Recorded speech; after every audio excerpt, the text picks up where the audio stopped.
Hello friends, आज के इस वीडियो में आपका स्वागत है। आज हम श्री कृष्ण के ड्राइंग में जो कलर वर्क अधूरा रह गया था उसको हम कंप्लीट करेंगे, जिसका रिजल्ट आप इस फोटो में देख सकते हो। पिछले वीडियो में हमने ड्राइंग को इतना छोड़ा था, तो चलो शुरू करते हैं आज का वीडियो।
हमारे वीडियो आपको कैसे लगते हैं वो कमेंट कीजिए, और कोई सजेशन हो तो वो भी ज़रूर लिखना, जिससे हम गलतियां सुधार कर हमारे वीडियो में इम्प्रूवमेंट ला सके।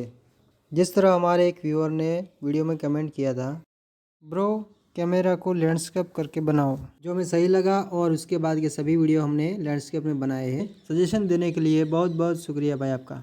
और आज के इस वीडियो में जो भी व्यूअर सब्सक्राइब करके कमेंट में श्री कृष्णा लिखेगा, उसमें से एक लकी व्यूअर का ऊपर दिए गए स्केच जैसा स्केच बना के हम देने वाले हैं। तो अभी तक आपने सब्सक्राइब नहीं किया तो सब्सक्राइब करके कमेंट में श्री कृष्ण ज़रूर लिखें। इस ड्राइंग को बनाने से लेकर आज तक का ड्राइंग कैसे बना है वो देखने के लिए डिस्क्रिप्शन में जाकर दी गई वीडियो लिंक से आप आउटलाइन और ऑयल पेस्टल कलर वर्क का पहला भाग जो है वो आप देख सकते हैं। और ऐसे ही और वीडियो देखने के लिए हमारे चैनल को सब्सक्राइब करें और वीडियो को ज़्यादा से ज़्यादा